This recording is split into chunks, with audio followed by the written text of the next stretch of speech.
What if just 5 minutes of genuine joy each day could change the way your body heals in serious illness? In this episode, you'll learn what happens inside the body when you experience joy, laughter, gratitude, and other positive emotions, why even brief moments of happiness can help your body heal, and how one woman living with an inoperable brain tumor deliberately began practicing joy as part of her healing journey. I will give you a simple 5-minute practice for bringing more positive emotion into your day, even when there is very little about your current circumstances that feels happy. This episode is part 1 of a 2-part series on positive emotions and healing. In the next episode, we're going to talk about the other side of this conversation, why sadness, anger, fear, and grief still need a place in the healing process. When you are facing a serious diagnosis, being told to stay positive can feel almost absurd. You may be frightened about whether you are going to live, your body may hurt, or you may have severe symptoms, or trying to make decisions you never imagined having to make. So what exactly are you supposed to be happy about? That is why I want to make an important distinction right from the beginning. This episode is not about pretending everything is okay, and it's definitely not about believing you somehow must remain happy every minute of every day. It's actually about something much more realistic than that. What if you allowed yourself 5 minutes? 5 minutes when the diagnosis does not get all of you. 5 minutes to laugh at something genuinely funny, to feel grateful for something that is still good, to listen to music you love, to sit outside, to hold someone you care about, to photograph something beautiful, and to remember what it feels like to enjoy being alive. Because although joy may feel insignificant compared with something as enormous as cancer, multiple sclerosis, ALS, Alzheimer's, heart failure, or another serious illness, positive emotion is not insignificant to the body. The brain, nervous system, cardiovascular system, immune system, and hormone systems all respond to it.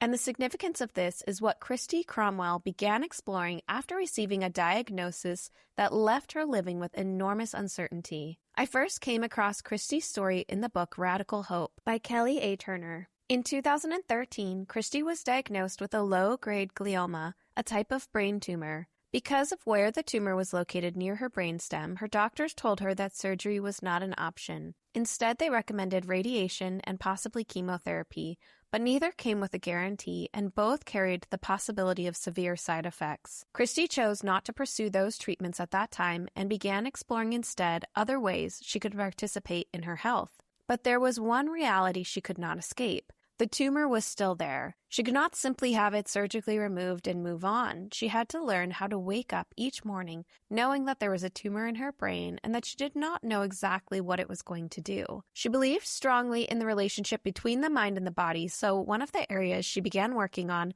was the emotional environment she was creating inside of herself. Rather than vaguely telling herself that she needed to, quote-unquote, be more positive, she made it practical. She looked for things that actually made her happy. She began watching funny videos with her daughter, and she became certified as a laughter yoga teacher. She returned to her passion for photography, deliberately creating images that brought her a sense of beauty, peace, and happiness. She developed a stronger gratitude practice and began starting her mornings by giving thanks for where she was in her life, even while living with the uncertainty of the tumor. Christy's tumor remained stable, and she eventually began helping other people with cancer through coaching and workshops. And I think the question that Christy asked with her life is incredibly important. If I cannot control everything or anything about this diagnosis, can I at least change how much of each day it is allowed to consume? And science suggests that those moments when fear loosens its grip and something positive takes its place are doing more than simply making the day feel better. One of the things I find most interesting about positive emotions is that researchers have actually watched what happens when they introduce them immediately after stress. In one experiment, researchers first induced anxiety in participants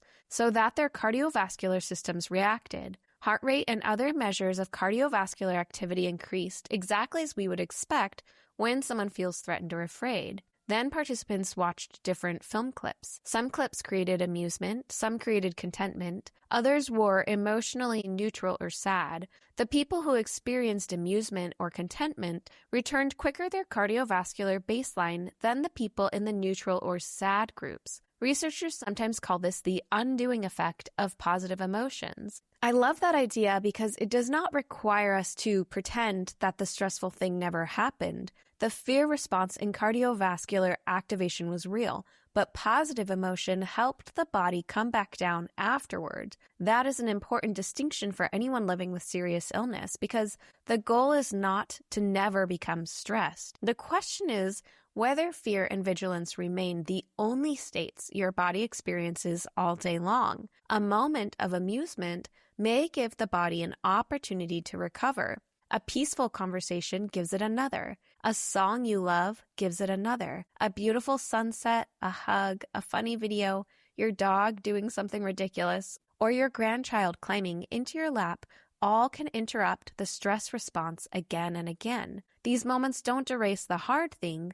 They give your body periods of recovery between those things. Researchers have also looked at positive emotion outside of the laboratory. In one large study involving nearly 29,000 adults, participants repeatedly reported their moods throughout the day while researchers measured cortisol, one of the hormones involved in the stress response. People experiencing more positive emotion tended to have lower average cortisol levels across the day, even after researchers accounted for factors such as age, income, body composition, smoking, employment, and depression. Among the women in the study, greater positive emotion was also associated with lower levels of inflammatory markers, including C-reactive protein and interleukin-6. This was an observational study, so it has some weaknesses, but it demonstrates something important. Our emotional lives and our physiology are connected. The brain communicates continually with the endocrine system, which is our hormone system, the cardiovascular system, and the immune system. The molecules involved in stress, emotion, inflammation, immunity, and social connection interact with one another constantly. This field is sometimes called psychoneuroimmunology, which is really just a very complicated word for a very simple idea. What happens in the mind can influence the nervous and immune systems, and what happens in the body can influence the mind. That communication moves in both directions. That is one reason I would hesitate to call joy something as simple as a mood. Joy is an experience the entire body participates in. Think about what happens when you genuinely laugh. Your breathing changes, the muscles of your face and abdomen contract, your attention shifts away from whatever you were worrying about, and for a moment, you're completely absorbed in something pleasurable. Or think about what happens when someone you deeply love walks through the door. You may smile before you consciously decide to. Your chest may soften. You move towards them. Your entire body recognizes the experience. So emotion is embodied. Christy's choice to become a laughter yoga teacher is particularly interesting because laughter has been studied as an intervention in its own right. In one small experiment, 33 women watched a humorous video while researchers measured stress and natural killer cell activity. Natural killer cells are part of the immune system's surveillance system. Among other jobs, they help identify and destroy infected or abnormal cells. Natural killer cells aggressively attack and destroy cancer cells.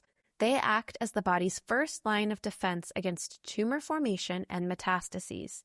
The women who experienced genuine laughter during the humorous video showed changes suggesting lower stress and greater natural killer cell activity. Another randomized trial involving people undergoing treatment for blood cancers found that a short laughter yoga program improved measures including pain, anxiety, and aspects of sleep. This is particularly interesting because laughter yoga involves laughing even when you don't find something funny. So the laughter is not always genuine, it's faked, and it still works to improve pain, anxiety, and symptoms. That is one reason I think we sometimes underestimate simple practices. We think something has to be technologically sophisticated, expensive, unpleasant, or medically complicated in order to be relevant to serious illness. But sometimes an intervention can also be small and enjoyable. Christy also used gratitude every day. Gratitude can sound almost trite when your life is falling apart. If someone is facing an aggressive illness, I would never tell them to look at a gratitude journal as though it cancels out everything they're going through.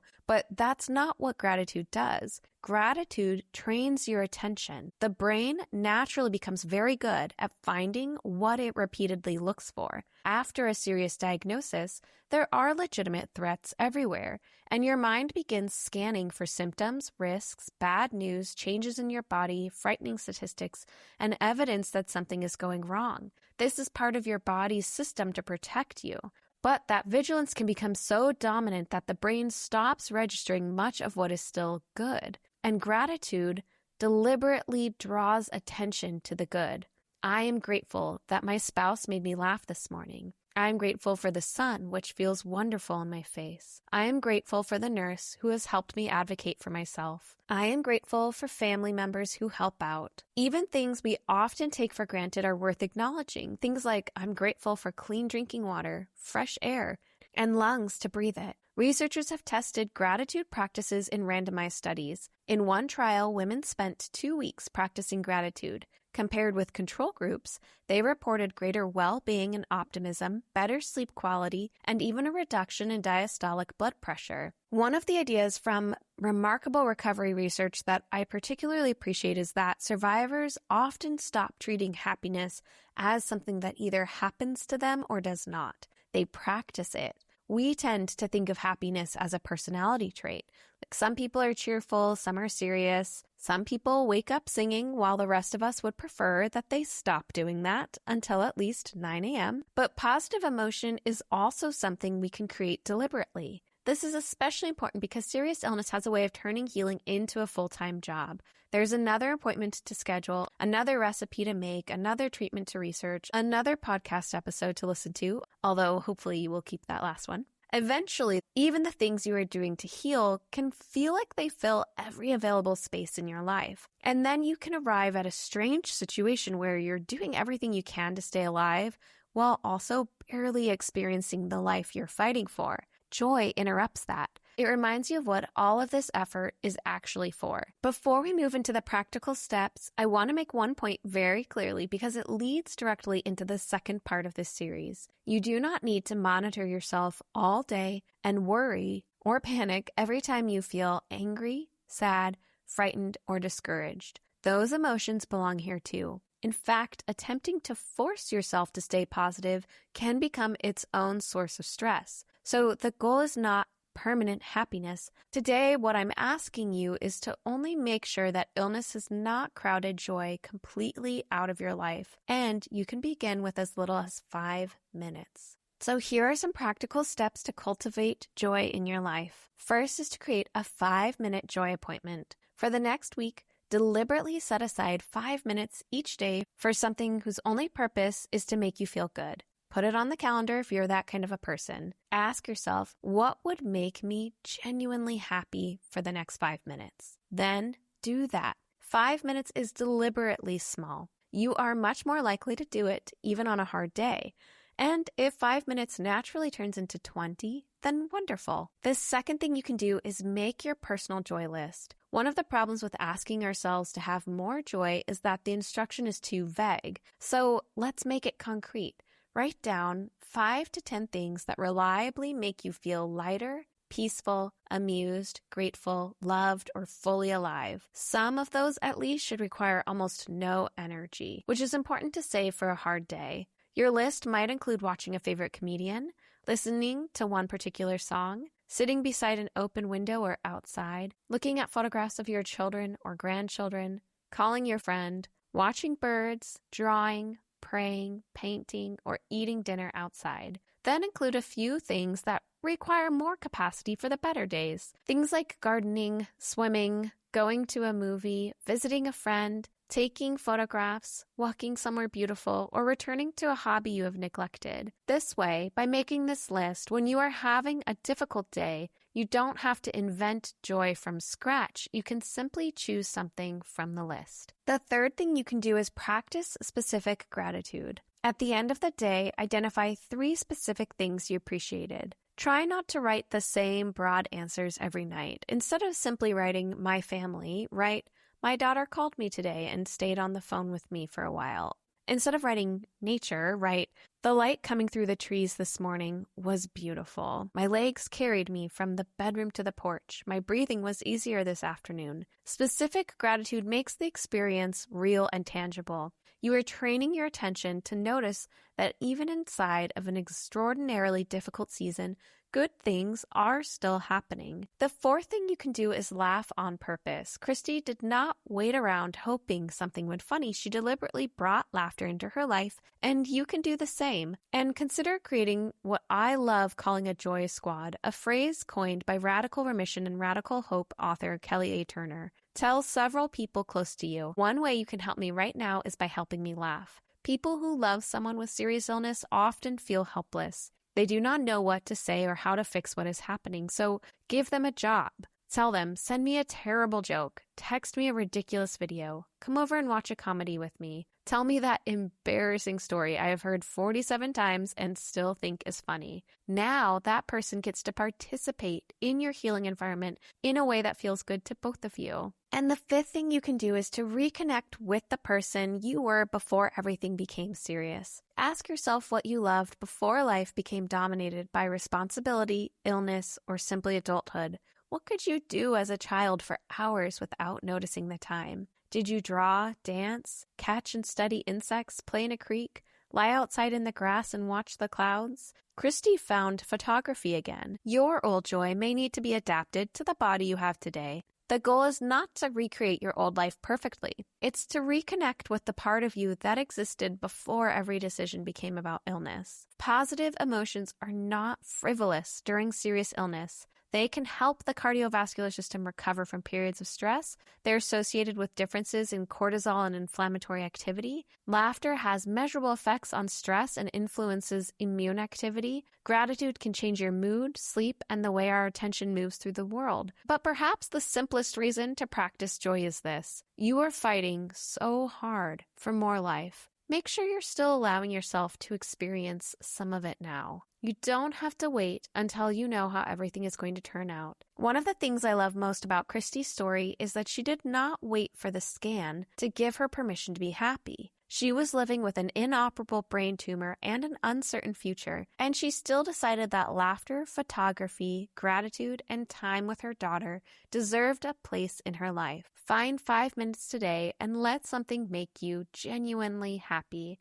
In the next episode, we're going to explore the other half of this conversation because it is equally important. What happens when you are not happy? Do anger, sadness, fear, and grief interfere with healing? I will share the remarkable story of Dee Foster, who was given 12 months to live with stage 4 breast cancer and came to understand that true positivity did not mean avoiding fear or sadness. If you would like more support between episodes, I'd love to invite you to join my email newsletter. Each week, I share practical healing tools, reflections from the podcast, and encouragement for your healing journey.